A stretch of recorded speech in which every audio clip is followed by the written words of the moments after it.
بسم اللہ الرحمن الرحیم۔ میری زندگی کا مقصد تیرے دین کی سرفرازی، میں اسی لیے مسلمان، میں اسی لیے نمازی۔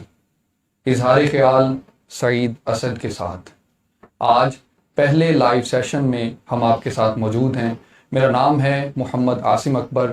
بغیر کسی تاخیر کے سوالات کا آغاز کرتے ہیں، اور سب سے پہلا سوال استاد صاحب جو ہمیں رسیو ہوا ہے وہ یہ ہے کہ آپ اتحاد بین المسلمین کے حوالے سے کام کر رہے تھے، آج کل اس حوالے سے کوئی آپ کی ایکٹیویٹی منظر عام پر نہیں آ رہی، کیا آپ مایوس ہو گئے ہیں یا اس چیز کو ناممکن سمجھنے لگے ہیں؟ بسم اللہ الرحمن الرحیم۔ سب سے پہلے تو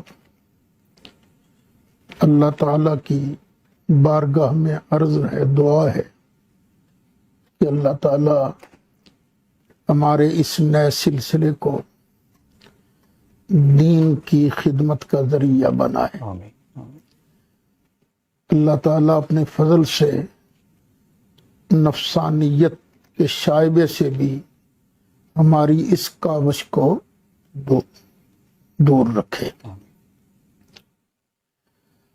آپ نے یہ جو سوال کیا ہے کہ آپ مختلف مسالک کے درمیان اتحاد کی کوششیں کرتے رہے ہیں اور آج کل کوئی آپ کی ایکٹیویٹی سامنے نہیں آ رہی، بیٹے سب سے پہلے بیک گراؤنڈ ذرا سن لیجئے۔ جی سر جی۔ اہل سنت کہلوانے والے اس ملک کے اندر 3 گروپ ہیں۔ جی بالکل۔ ایک اہل حدیث حضرات جنہیں عرف عام میں وہابی کہا جاتا ہے، یہ بھی اپنے آپ کو اہل سنت ہی کہلواتے ہیں۔ دوسرے علماء دیوبند، یہ بھی اپنے آپ کو اہل سنت کہلواتے ہیں۔ بے شک۔ اور تیسرے ہم، اور ہمارا تو کلیم یہی ہے کہ ہم ہی اہل سنت و جماعت ہیں۔ میرا زندگی کا بہت بڑا عرصہ انہی دونوں مسالک کے ساتھ مختلف عنوانات پر مناظروں میں گزرا ہے،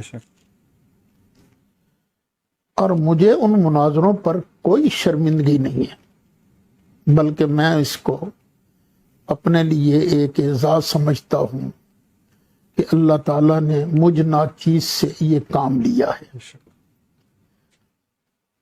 وہ ہوا یوں تھا کہ ہمارے جو مناظرین تھے، مثلا حضرت مولانا محمد عمر صاحب ایچھروی رحمۃ اللہ علیہ، حضرت مولانا محمد عنایت اللہ صاحب سانگلہ ہل والے رحمۃ اللہ علیہ، جب یہ دنیا سے پردہ فرما گئے تو ہمیں یہ محسوس ہوا کہ اب یہ جو ہمارے مد مقابل حضرات ہیں، انہوں نے سمجھا ہے کہ میدان اب خالی ہے، تو جگہ جگہ یہ مناظروں کا چیلنج کرتے تھے، تقریریں ہمارے خلاف کرتے تھے۔ تو ہم نے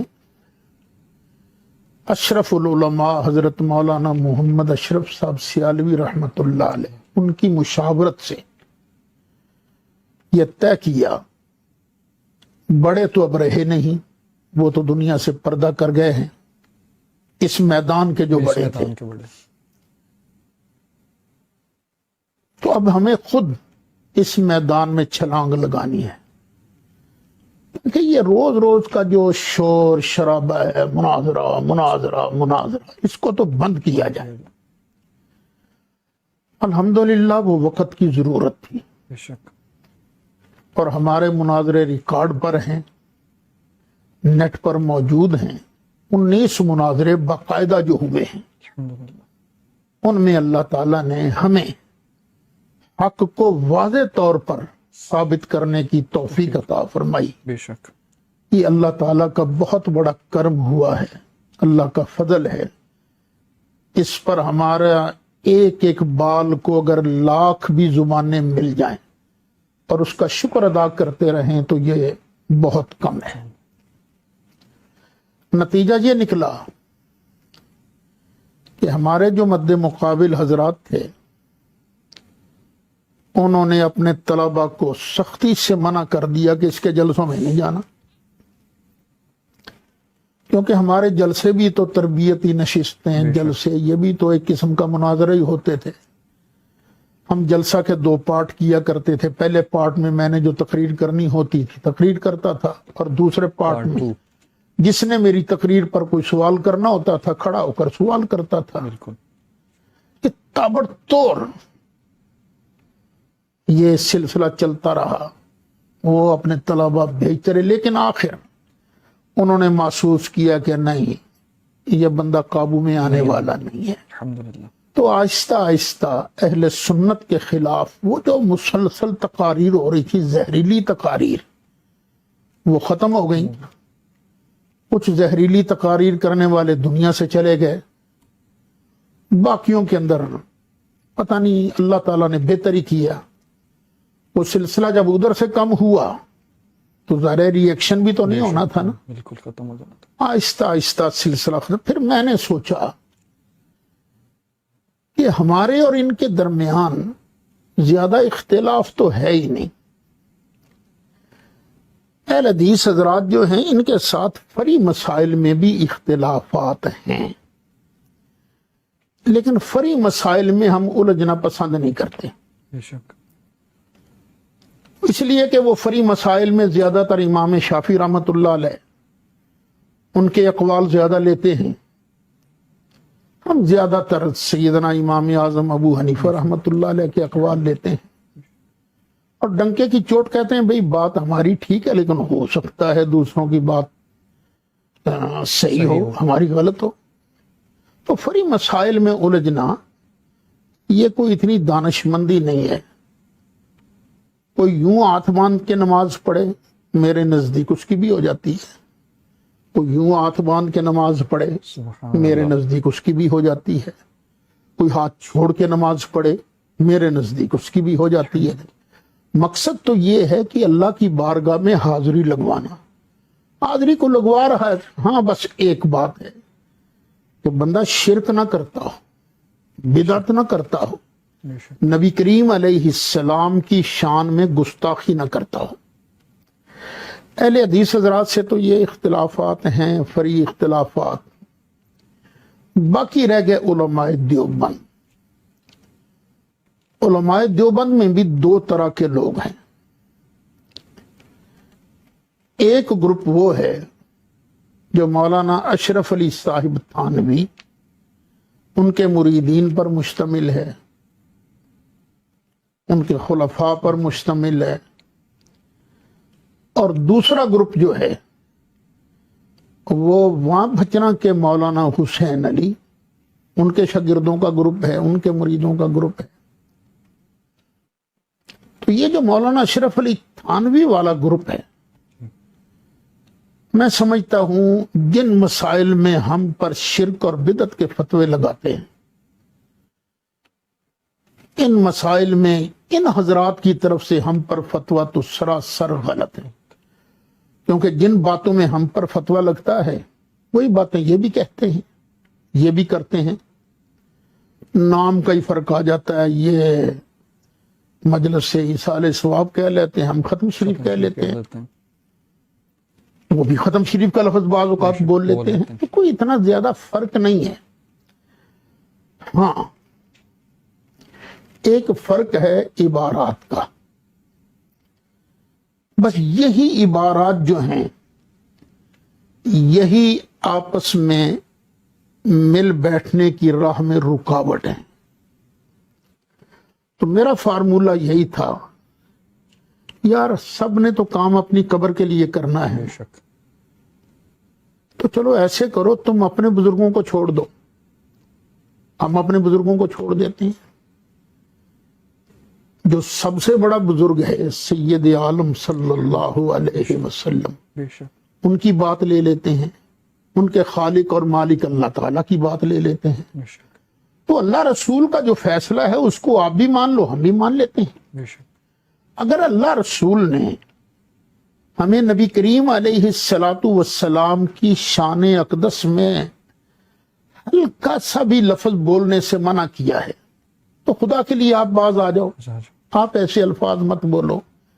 اگر ہم زیادتی کر رہے ہیں تو ہم چھوڑ دیتے ہیں۔ میں نے یہ اہل حدیث حضرات کے سٹیجوں پر جا کر بھی، علماء دیوبند کے سٹیجوں پر بھی جا کر بارہا یہ فارمولہ پیش کیا ہے، سنتے بھی ہیں، تحسین بھی کرتے ہیں، کہتے ہیں ماشاءاللہ بہت اچھی آپ کی سوچ ہے، لیکن قدم آگے نہیں بڑھاتے۔ میرا کام ہے، میں مسلسل کہتا رہوں گا، اب آگے ان کی مرضی، دعوت کو قبول کرتے ہیں یا نہیں کرتے۔ اللہ کرے وہ وقت آ جائے ہم دعوت کو قبول کر لیں، اکٹھے مل بیٹھیں۔ ایک میری تجویز اور بھی تھی کہ چلو یار ابھی یہ جو اختلافیات ہیں ان کو ہم زیر بحث نہیں لاتے، ہمارے مشترکات بھی تو ہیں نا، بے شک، تو کم از کم ہم قوم کے سامنے ہر 3 مہینے کے بعد مل بیٹھ کر ایک نہ ایک مشترکہ مسئلہ پیش کر دیا کریں قوم کے سامنے، بھئی اس مسئلے پر ہم تینوں جماعتوں کا اتفاق ہو گیا ہے، تاکہ قوم کو کچھ نہ کچھ تو امید لگے نا کہ بات آگے بڑھ رہی ہے۔ کہ میری بات یاد رکھیے، میرے اپنے حلقہ کے لوگ بھی اس مسئلے میں میرے ساتھ نہیں ہیں، وہ مجھے بہت برا بھلا کہتے ہیں، لیکن اللہ تعالیٰ کا شکر ہے کہ میں نے ان کی قبر میں نہیں جانا، انہوں نے میری قبر میں نہیں جانا۔ بے شک، مجھے تو جو حق اور سچ لگا ہے میں اسی کی دعوت دے رہا ہوں، اور الحمدللہ میں حسام الحرمین پر پورا یقین رکھتا ہوں۔ الحمدللہ، یہ نہ کچھ سمجھے کہ میں اگر ملتا ہوں، ان کے جلسوں میں جاتا ہوں تو پتہ نہیں میں نے یا رسول اللہ کہنا چھوڑ دیا ہے، شاید درود و سلام پڑھنا چھوڑ دیا ہے، شاید 11ویں شریف کو میں حرام سمجھنے لگ گیا ہوں، شاید میں ختم شریف کو نہ جائے، نہ میں وہی ہوں جو پہلے تھا، لیکن میں پیار سے دعوت دے رہا ہوں کہ نہیں بھائی دیکھیے ہمارے اصل دشمن اور ہیں، بے شک، ہماری آپ کے ساتھ لڑائی نہیں بنتی، مل بیٹھو مسئلہ حل ہو جائے گا۔ تو میں ایک حد تک مایوس ہوتا ہوں کہ ادھر سے رسپانس نہیں ملتا، لیکن اس کا مطلب یہ بھی نہیں کہ میں بس چپ چاپ ہو کے بیٹھ جاؤں، میں ملتا ہوں ان سے، اب بھی انہیں کہتا ہوں آؤ مل کر بیٹھو، آؤ مل کر بیٹھو۔ دیکھو یعنی استاد صاحب ابھی بھی ہمارا جو پلیٹ فارم یہ والا بھی حاضر ہے، اظہار خیال سعید اسد کے ساتھ، آپ ادھر کوئی عالم تشریف لانا چاہیں ادھر بھی آ سکتے ہیں، جی بسم ویسے اللہ۔ بھی ہم ہر طریقے سے حاضر ہیں اتحاد امت کے لیے، ہم یہ کوشش کر رہے ہیں کہ ہمارے اصل دشمن جو ملحدین اور الحاد اور لبرلزم جو آپ اپنی تقاریر میں بھی بیان فرماتے ہیں وہ ہیں، اور ان کے مقابلے کی طرف جانا چاہیے۔ استاد صاحب اگلا کوسچن یہ آیا کہ کیا آپ یہ نہیں سمجھتے کہ اہل سنت بریلوی مسلک دیوبندی اور وہابی سے زیادہ شیعہ مسلک کے قریب ہے، لیکن آپ کی پھر بھی کبھی کسی شیعہ مسلک کے ساتھ ملاقات نہیں ہوئی؟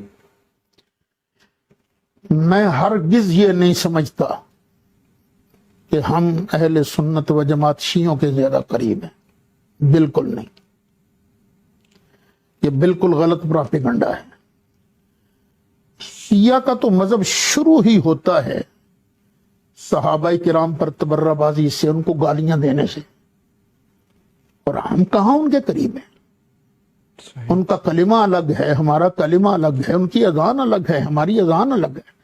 ان کے تو 2 ہی اصول ہیں، تبرہ اور تولا، اور ہم تبرہ اگر کرتے ہیں تو اللہ رسول صحابہ کرام اہل بیت اطہار کے دشمنوں پر۔ بے شک کرتے ہیں، صحابہ کرام ہوں یا اہل بیت ہوں، ان سے محبت کرنا تو ایمان کا حصہ ہے، کیونکہ قرآن پاک نے اپنے حبیب علیہ الصلاۃ والسلام کے صحابہ کی عظمتیں بیان کی ہیں، اس لیے میں نہیں سمجھتا کہ ہم شیعہ کے زیادہ قریب ہیں۔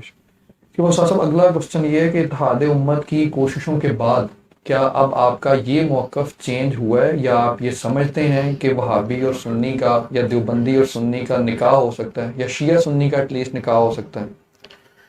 بیٹے میں نے پہلے ہی عرض کر دیا کہ میرا وہی عقیدہ ہے جو اعلیٰ حضرت امام اہل سنت مولانا شاہ احمد رضا خان فاضل بریلوی رحمت اللہ علیہ نے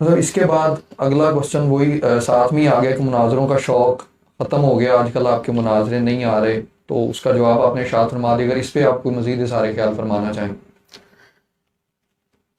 مطلب اگر ضرورت پڑی تو مناظرہ اب بھی کیا جا اب بھی سکتا کیا ہے، جا سکتا ہے، اب بھی کسی کو شوق ہو تو پورا کر سکتے لیکن میں سمجھتا ہوں کہ مناظروں کی بجائے جو پیار کی زبان میں اثر ہے وہ اثر مناظروں میں نہیں، مناظروں میں ضد بازی زیادہ آ جاتی ہے۔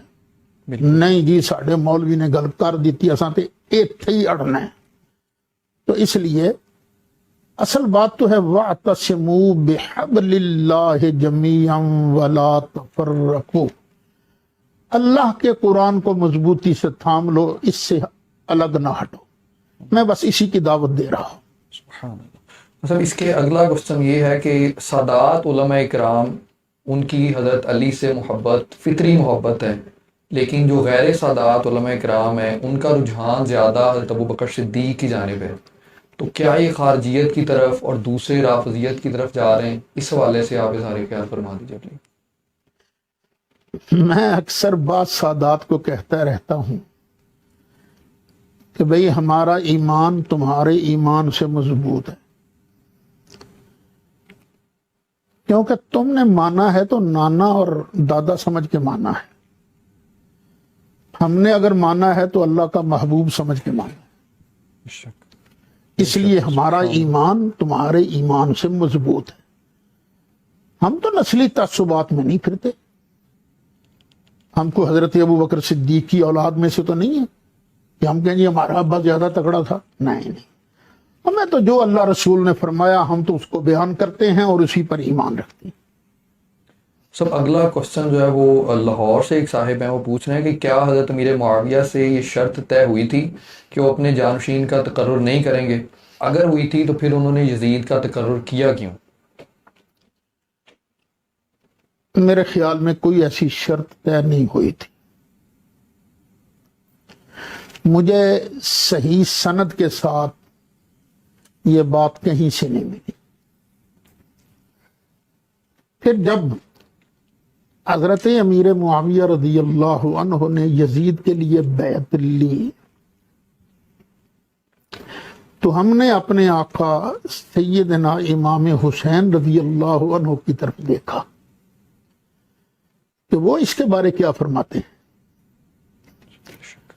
انہوں نے فرمایا نہیں، یہ عمل درست نہیں ہے۔ تو ہم نے بھی حضرت سیدنا حسین رضی اللہ عنہ کے اتباع میں ہم نے بھی کہا یزید کو ولی عہد نامزد کرنا یہ درست نہیں ہے۔ سبحان اللہ۔ پھر ہم نے یہ دیکھا کہ کیا سیدنا حسین رضی اللہ عنہ نے جو جنتی جوانوں کے سردار ہیں، مومنوں کی آنکھوں کا نور ہیں، کیا انہوں نے اس مسئلہ کو بنیاد بنا کر حضرت امیر معاویہ رضی اللہ عنہ کے خلاف تلوار اٹھائی تھی؟ کیا انہوں نے ان کو برا بھلا کہا تھا؟ جواب ہے نہیں۔ تو ہم بھی اس واقعہ ان کا ولی عہد نامزد کرنا ہم اس کو نہیں مانتے، لیکن اس کو بنیاد بنا کر ہم حضرت سیدنا امیر معاویہ رضی اللہ عنہ کو برا بھلا بھی نہیں کہتے، ہم ان کے لیے بھی دعائے خیر کرتے ہیں، اس لیے کہ قرآن نے جب کہہ دیا ہے کُلًّا وعد اللہ الحسنى، فتح مکہ سے پہلے ایمان لانے والے ہوں، فتح مکہ کے بعد ایمان لانے والے ہوں، درجہ تو پہلوں کا ہی زیادہ ہے، لیکن ہر ایک سے اللہ تعالیٰ نے جنت کا وعدہ کر لیا ہے۔ اگر ان سے کوئی غلطیاں ہوئی ہیں تو اللہ نے ساری معاف کر دی ہیں۔ اور یہاں یہ بات یاد رہے کہ یہاں مقابلہ کا کوئی تصور نہیں کہ شاید ہم حضرت علی کا اور حضرت معاویہ کا مقابلہ کر رہے ہیں، نہیں۔ بات اگر آئے ہمارے اور حضرت امیر معاویہ کے مقابلہ کی تو بھئی ان کے مقابلہ میں ہم زمین پر ہیں اور وہ آسمان پر ہیں، لیکن اگر مقابلہ آ جائے حضرت امیر معاویہ کا اور حضرت سیدنا علی مرتضیٰ کا تو حضرت معاویہ پھر زمین پر ہیں اور حضرت علی مرتضیٰ آسمانوں پر۔ سبحان اللہ۔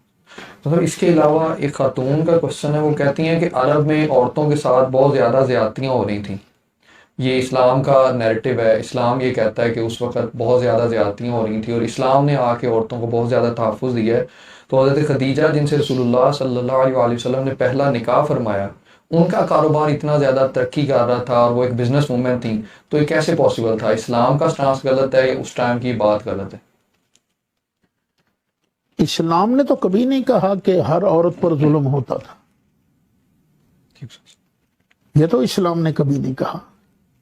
ہاں، بعض حضرات اپنی بچیوں کو زندہ دفن کر دیا کرتے تھے، بعض حضرات، اور یہ چلن عام تھا کہ عورتوں کو وراثت میں حصہ نہیں ملے گا، اور وہاں تو سب مردوں کو بھی وراثت میں حصہ نہیں دیا جاتا تھا، جو بڑا بیٹا ہوتا تھا وہی سارا مال سمیٹ لے جایا کرتا تھا. تو یہ تو اسلام نے آ کر بتایا کہ نہیں بھائی، یہ عورتوں کا بھی حق ہے تو مردوں کا بھی حق ہے. کے بعد صاحب اگلا کوشچن جو ریسیو ہوا ہے وہ یہ ہے کہ اگر ہر صحابی نبی جنتی ہے تو جس بھی ایمان والے کا، اور یہ پوچھا یہ گیا ہے کہ حساب سے پہلے جنتی ہے کہ حساب کے بعد جنتی ہے، اور انہوں نے پہلے ساتھ ہی کنکلوژن دے دیے کہ اگر حساب کے بعد جنتی ہے تو پھر تو ہر امتی نبی جنتی کا نعرہ بھی لگنا چاہیے. اصل میں تو جنت میں داخلہ ہونا حساب کے بعد ہی ہے، لیکن صحابہ کے اعمال کا حساب اللہ لے چکا ہے، اور لینے کے بعد اس نے کہا کہ کوئی غلطیاں ملتیاں بھی اگر ہوئی ہیں تو کوئی نہیں، لہم مغفرہ، یہ بخشے ہوئے ہیں. تو چونکہ اللہ نے حساب لے لیا اور ہمارا حساب ابھی ہونا ہے، بس یہی فرق ہے. سر اس سے اگلا کوشچن جو ہے وہ کراچی سے ہے. ان کا کہنا ہے کہ والدین سے سب کو محبت ہوتی ہے اور یہ فطری عمل ہے، لیکن سننے میں آیا کہ آپ نے اپنی والدین کی قبر اپنی مسجد کے اطراف میں بنائی ہوئی ہے، تو عام قبرستان میں دفن کرنا بہتر نہ ہوتا؟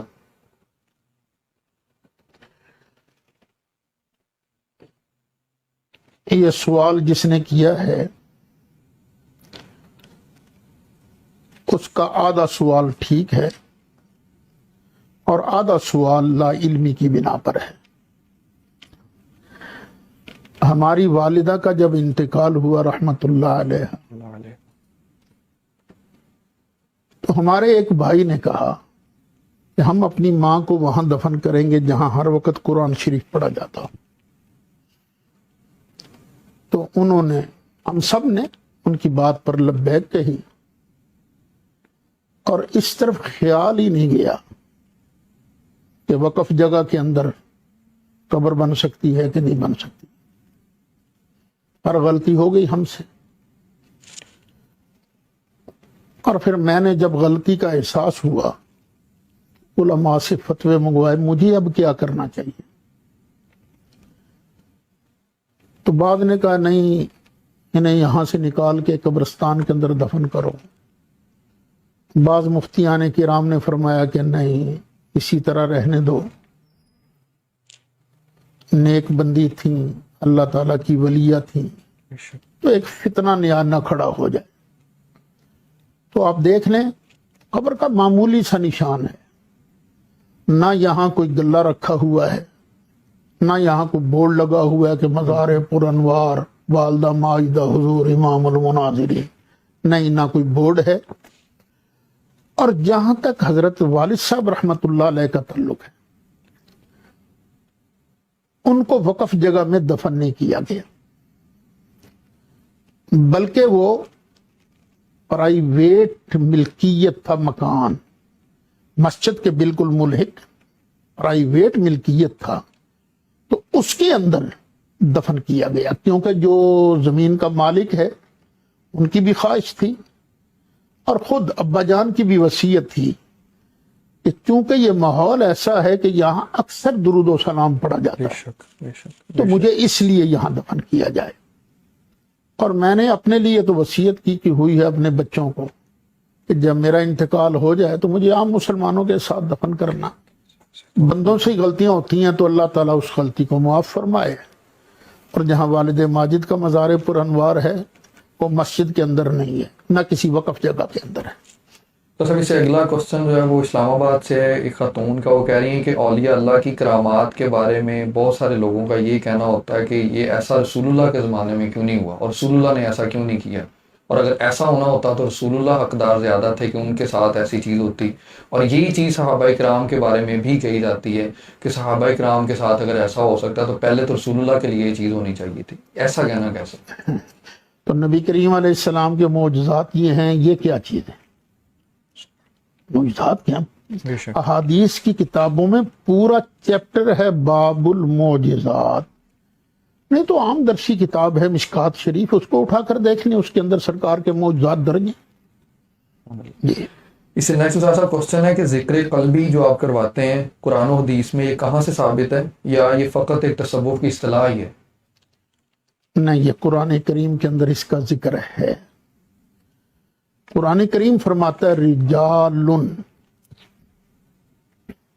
اصل مرد وہ ہیں لا تلہیہم، جن کو غافل نہیں کرتی تجارت، نہ کوئی بزنس، ولا بیع، نہ کوئی خرید و فروخت، ان ذکر اللہ، اللہ کے ذکر سے۔ یعنی اصل مرد وہ ہیں جو بزنس بھی کرتے رہتے ہیں، تجارت بھی کرتے رہتے ہیں، سودا بیچتے ہیں، سودا خریدتے ہیں، لیکن اللہ کے ذکر سے غافل نہیں ہیں۔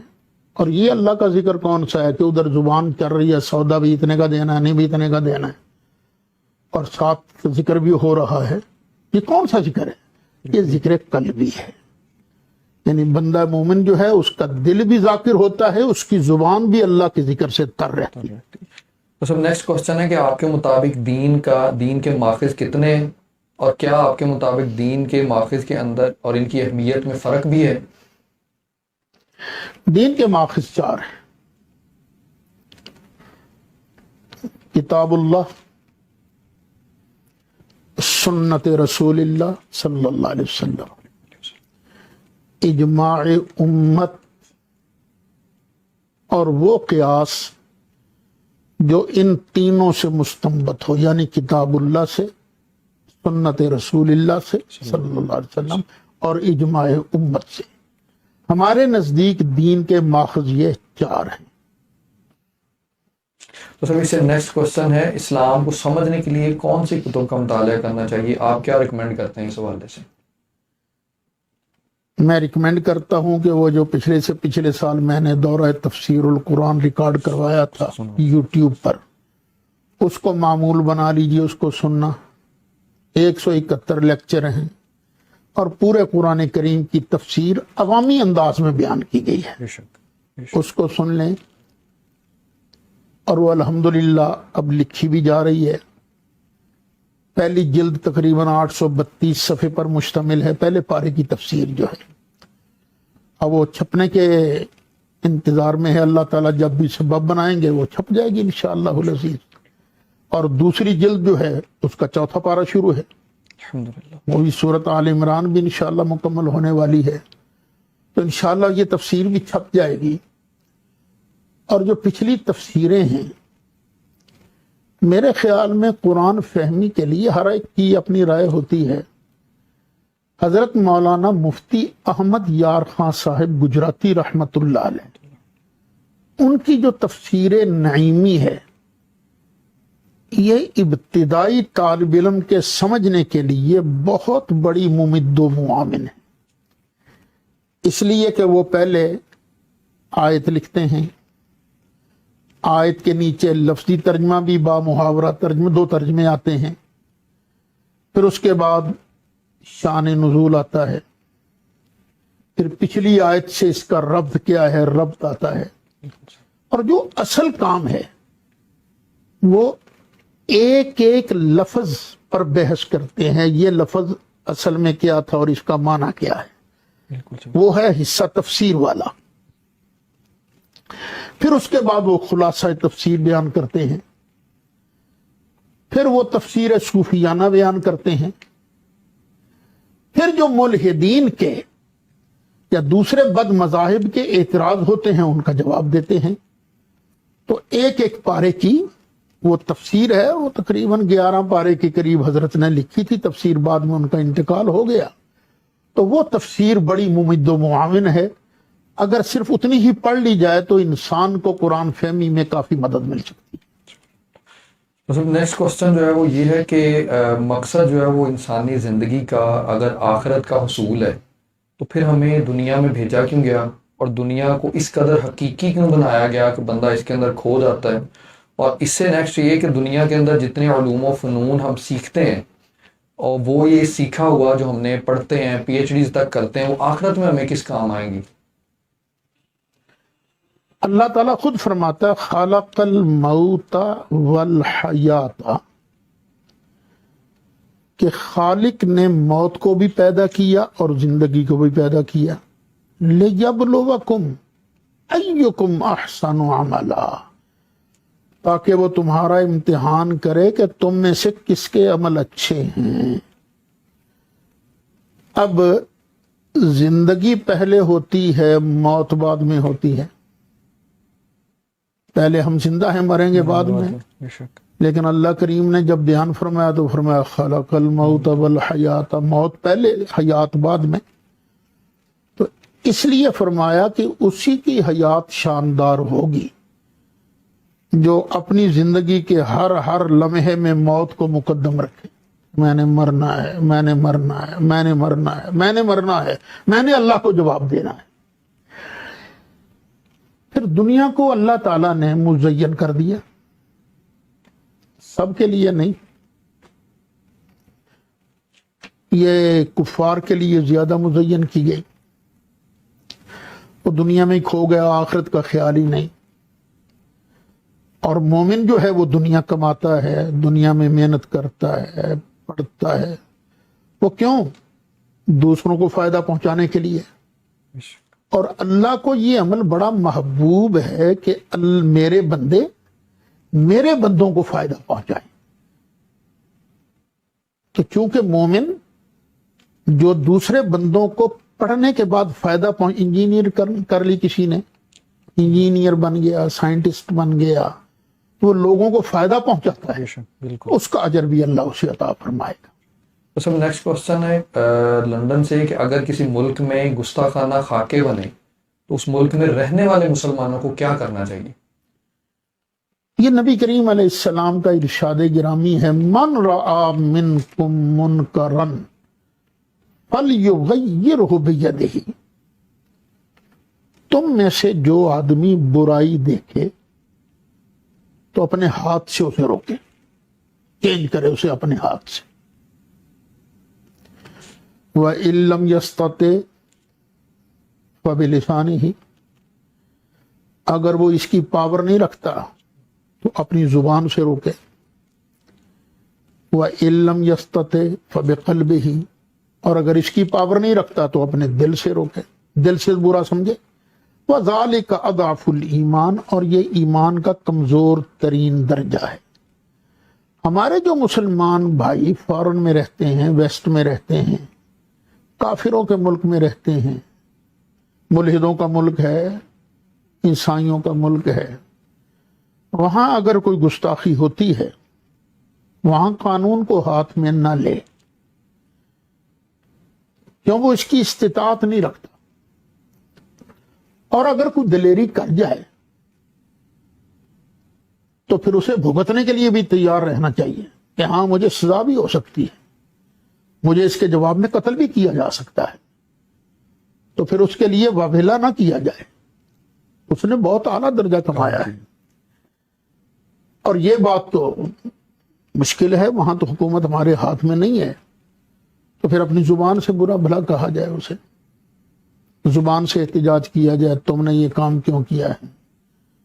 فریڈم آف سپیچ کا یہ مطلب تو نہیں ہے کہ تم ہمیں ماں بہن کی گالیاں دو، کہ نبی کریم علیہ الصلوۃ والسلام کی گستاخی، یہ تو ہمارے نزدیک گالیوں سے بھی بہت بری چیز ہے یہ۔ بالکل، تو زبان سے ضرور احتجاج کرے، جلوس نکالے، جلوس نکالنے سے وہاں نہیں روکا جاتا، پرامن احتجاج کرے۔ بالکل صحیح۔ اس میں نیکسٹ کوشچن ہے، ہر نبی اپنی قوم کی زبان میں ہدایت لاتا ہے، تو عربی میں قرآن سے آنے سے اردو، انگریزی، پنجابی اور جو دیگر زبانیں بولنے والے لوگ ہیں ان کی حق تلفی نہیں ہوئی؟ جس زبان میں بھی قرآن نازل ہوتا دوسری زبانوں والے یہ اعتراض تو کرتے، پنجابی میں اگر نازل ہوتا تو کیا عرب اعتراض نہ کرتے؟ پھر عربی زبان کو باقی زبانوں پر ایک فوقیت ہے، یہ ام اللسان ہے، سب زبانوں سے بڑی وسیع تر زبان یہ ہے۔ اور پھر اللہ تعالیٰ نے اپنے محبوب علیہ السلام کو انہی میں تو بھیجا تھا نا، جن میں بھیجا تھا ان کی زبان میں بھیجا۔ وما ارسلنا من رسول الا بلسان قومہ، اس قوم کی زبان سکھا کر بھیجا۔ اور جب عرب پتہ ہو گیا، عرب کے اندر اسلام رائج ہو گیا، مسلمان باہر نکلے، تو انہوں نے جگہ جگہ جا کر وہاں کی زبان میں لوگوں کو سمجھایا۔ اب کون سا علاقہ رہ گیا ہے جہاں پر مسلمانوں کی آواز نہیں پہنچتی؟ اللہ کا پیغام سب کو پہنچ رہا ہے، اور اگر کوئی جگہ رہ بھی گئی ہو تو انشاءاللہ پہنچ جائے گا وہاں انشاءاللہ۔ تو سر نیکسٹ کوسچن یہ ہے کہ خطبہ جو ہے وہ عربی زبان میں دیا جاتا ہے جمعہ کا، تو یہاں جمہور لوگ جو ہیں وہ عربی نہیں سمجھتے، تو کیا ایسا نہیں ہونا چاہیے کہ خطبہ جو ہے وہ اردو زبان میں دیا جائے تاکہ لوگ سمجھ سکیں؟ جس بھائی نے یہ سوال کیا ہے نا، وہ میرا خیال ہے کبھی جمعے میں آیا ہی نہیں۔ وہ جو 1 گھنٹہ پہلے تقریر ہوتی ہے پنجابی میں یا اردو میں، وہ کہاں گئی؟ اس میں تو سمجھایا جاتا ہے کہ تو سرکار کی سنت پوری کی جاتی ہے، تاکہ یہ عربی مشترکہ زبان ہے۔ اور ویسے بھی میرے ہاں الحمدللہ کئی سالوں سے وہ جو خطبے کا آخری حصہ ہے جس میں ان اللہ یامر بالعدل والاحسان، یہ جو ہے، اور سرکار کی حدیث المسلم اخو المسلم لا یظلم، یہ میں اردو زبان میں بھی ہر جمعے میں لوگوں کو سمجھاتا ہوں۔ اللہ یہ فرما رہا ہے۔ تو سر نیکسٹ کوسچن ہے کہ دین کو قائم کرنے کے حوالے سے آپ کی رائے کیا ہے؟ کیا آپ کی رائے ڈاکٹر شراز صاحب والی ہے کہ نظام خلافت قائم کیا جائے، یا غامدی صاحب کی طرح صرف ذاتی صفائی اور شخصی بہتری کی بات آپ کرتے ہیں؟ میں نے ان دونوں کا موقف جو ہے یہ تفصیلی طور پر نہیں سنا، تفصیلی طور پر سنے بغیر شاید میں صحیح تبصرہ نہ کر سکوں، لیکن جیسا کہ سوال کیا گیا ہے کہ غامدی صاحب کہتے ہیں دین صرف بندے کی ذاتی صفائی کے لیے آیا ہے، اس کا مطلب ہے کوئی چور آ کے اس کا گھر اجاڑ کر لے جائے تو دین اس کو کچھ نہیں سکھاتا، دین اس کو کوئی رستہ نہیں بتلاتا۔ اگر صرف ذاتی ستھرائی کے لیے ہے تو کوئی بچہ اغوا کر کے لے جائے، کوئی ڈاکہ مارے، کوئی فراڈ کرے، دین اس کو کچھ نہیں کہتا، صرف تم ہی سیدھے رہو، باقی جو مرضی ہوتا رہے ہوتا رہے۔ اور ڈاکٹر اسرار صاحب کی اگر بات جو میں سمجھا ہوں، اگر یہ ہے کہ پہلے خلافت کا نظام قائم کرو پھر بندوں کو ٹھیک کرو، تو یہ بھی بڑا نامناسب ہے۔ ایسے ہی خلافت کا نظام تو قائم نہیں ہو، پہلے ایک ٹیم تو تیار ہو، بغیر ٹیم کی تیاری کے نہیں، پھر یزید ہی آئے گا، پھر حضرت عمر نہیں آئے گا۔ تو دونوں پہلوؤں پر عمل کرنا ضروری ہے۔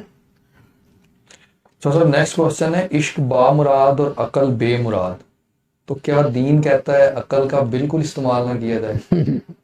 مجھے نہیں پتا یہ کس نے کہا ہے عشق با مراد اور عقل بے مراد۔ قرآن تو کہتا ہے افلا تعقلون، کیا تم عقل نہیں کرتے؟ افلا یتدبرون القرآن، کیا تم قرآن میں تدبر نہیں کرتے؟ تو عقل کے استعمال کا تو اللہ خود سبق دیتا ہے۔ تو سر اگر آپ سے پوچھا جائے کہ ایک حکمران نااہل ہے لیکن نیک ہے، اور دوسرا اہل ہے لیکن نیک نہیں ہے، کرپٹ ہے، تو آپ کے حوالے سے صرف آپ کی رائے لی جائے کہ آپ کسے ووٹ دیں گے دونوں میں سے؟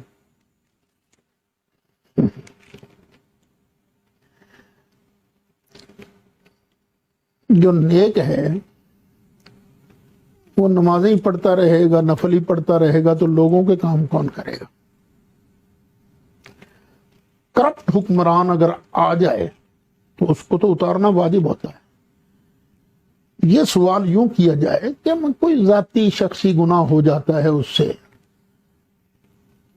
تو وہ مملکت کو چلانے کا طریقہ اسے آتا ہے، اسے پتہ یہ ہے کہ میں نے اس محکمے کو کیسے ہینڈل کرنا ہے، اس کو کیسے ہینڈل کرنا ہے، اس کو کیسے ہینڈل کرنا ہے، تو وہ بندہ جو امور مملکت چلانے کا اہل ہو، اگر اس میں کچھ گناہ وغیرہ ذاتی ہوں پرسنل، اس کو ترجیح دی جائے گی اس صوفی صاحب سے جو صرف نماز ہی پڑھتا رہے۔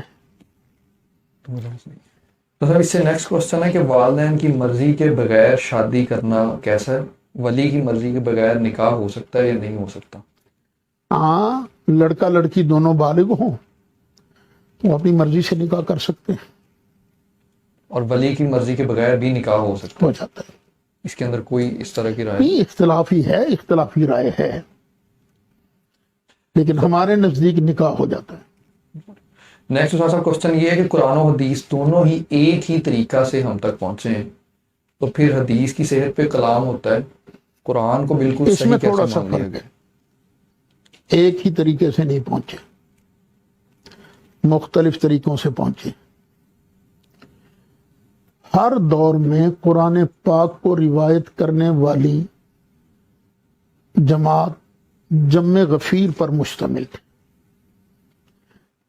اتنے لوگوں نے قرآن کو روایت کیا ہے کہ ان کا جھوٹ پر جمع ہونا عقلاً محال ہے، ممتنع ہے، لیکن احادیث مبارکہ جو ہیں ان میں اکثر اخبار آحاد ہیں۔ نبی کریم علیہ الصلاۃ والسلام سے ایک راوی نے روایت کی، ان سے بھی ایک آدمی نے روایت کی، تو ظاہر ہے اتنے سال گزرنے کے بعد کچھ شبہ بھی پڑ سکتا ہے کسی کو، خواہ کتنا ہی سچا آدمی کیوں نہ ہو، خواہ کتنا ہی حافظ والا کیوں نہ ہو۔ اور پھر یہ ہے کہ قرآن کے لفظوں کو روایت کیا جاتا ہے، حدیث کے الفاظ بالعموم روایت نہیں کیے جاتے۔ ایک ہے روایت باللفظ، وہ شاذ آپ کو ملیں گے، اور اکثر حدیثیں روایت بالمعنی، مفہوم بیان کر دیا، اس صحابی سے سن کر تابعی نے مفہوم بیان کر دیا، تابعی سے سن کر تبع تابعی نے مفہوم بیان کر دیا، تو اس میں شبہ ہو سکتا ہے کسی نے مفہوم بیان کرنے میں کوئی کوتاہی ہو گئی ہو، تو خبر واحد کا درجہ قرآن پاک کے برابر نہیں ہے۔ بالکل۔ نیکسٹ استاد صاحب کوشچن ہے، مظفر وارسی صاحب کی نعت ہے میرا پیغمبر عظیم تر ہے، اس میں ایک شعر ہے، بدن پہ کپڑے بھی واجبی سے، نہ خوش لباسی نہ خوش کبائی۔ ہاں، نبی کریم علیہ الصلاۃ والسلام کی زندگی مبارک کو دیکھو تو بالکل سادگی کا پیک کرتے۔ یہ آج کل آپ کئی نعت خانوں کو دیکھتے ہیں نا، ڈسکو نعت خان، وہ طرح طرح کے چمکدار کپڑے، رنگین، نہیں، سرکار نے کوئی اس طرح کا لباس نہیں پہنا، سادہ سا لباس ہوتا تھا، یہ انہوں نے کہا ہے۔ لیکن اس کے باوجود، سادہ لباس پہننے کے باوجود، کوئی جبہ کبا نہیں ہوتا تھا، اور نبی کریم علیہ السلام نے وہ ٹیم تیار کی جس نے کافروں کے دانت کھٹے کر دیے۔ تو سر نماز میں خیالات آئیں تو کیا کریں؟ خیالات آئیں تو آنے دو، نماز کے بعد کہ شیطان تو نے وسوسے بڑے ڈالے ہیں نا، میرا اللہ اسی کو قبول کرے گا، میں بھی دوجی یاری کوئی نہیں پڑھنی،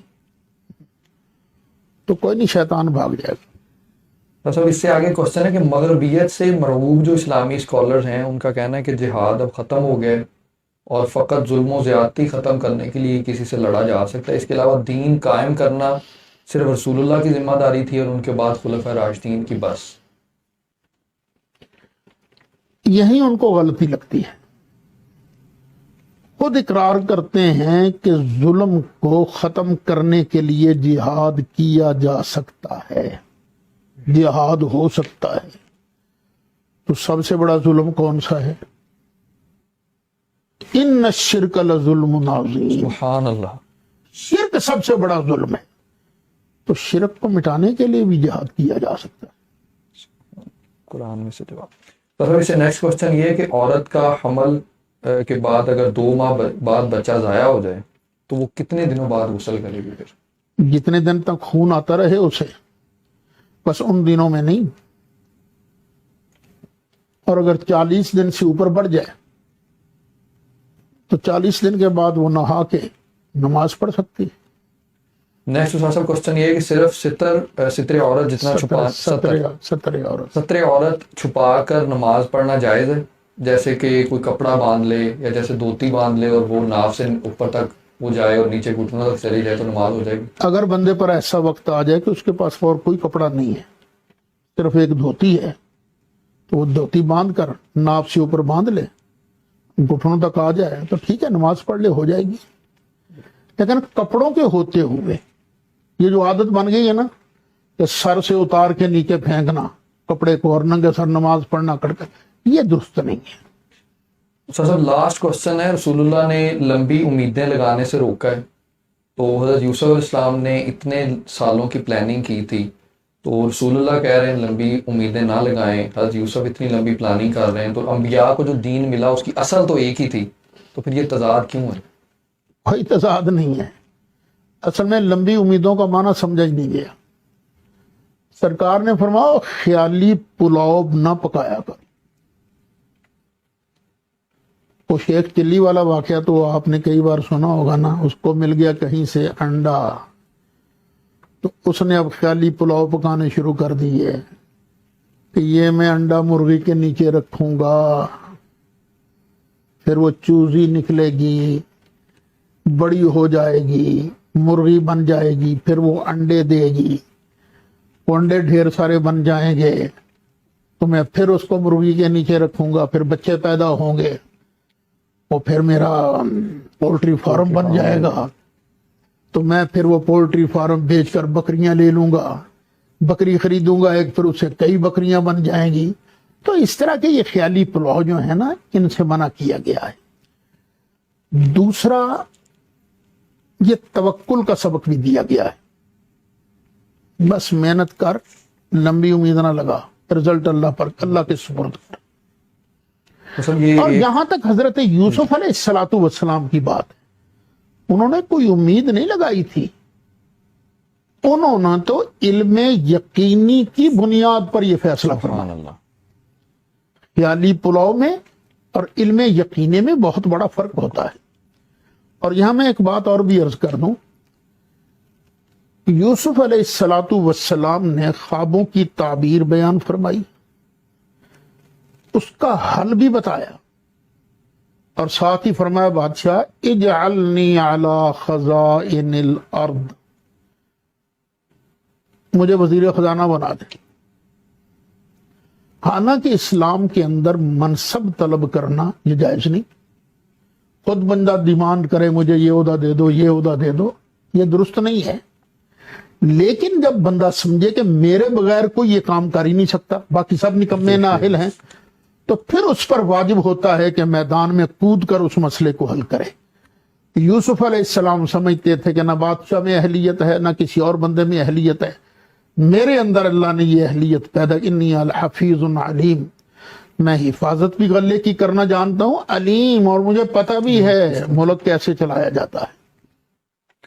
بالکل صحیح. نیکسٹ صاحب لاسٹ کوشچن ہے جی کہ کیا اللہ براہ راست یہ لاسٹ کون سا لاسٹ ہے جی؟ صاحب یہ اصل والا لاسٹ ہے. کیا اللہ براہ راست ہمیں جنت میں نہیں ڈال سکتا تھا؟ امتحان کی حاجت ہی کیا تھی؟ جب اللہ کو علم ہے کہ ہم کیا کرنے والے ہیں، تو سب کو طاقت بھی تو اللہ تعالیٰ نے دی ہے، جو جو کچھ کرنا ہے انہوں نے، تو پھر ڈائریکٹ ہمیں جنت میں دے دی جاتے. وہ ایک شعر میں اس کا جواب عرض کر دیتا ہوں، فقط اتنا سبب ہے ان عقاد بزم محشر میں کہ ان کی شان محبوبی دکھائی جانے والی ہے. آج کے لیے ہمارے پاس سے یہی کچھ. انشاءاللہ next same day same channel کے اوپر دوبارہ سے حاضر ہوں گے اظہار خیال سعید اسد کے ساتھ. جزاک اللہ.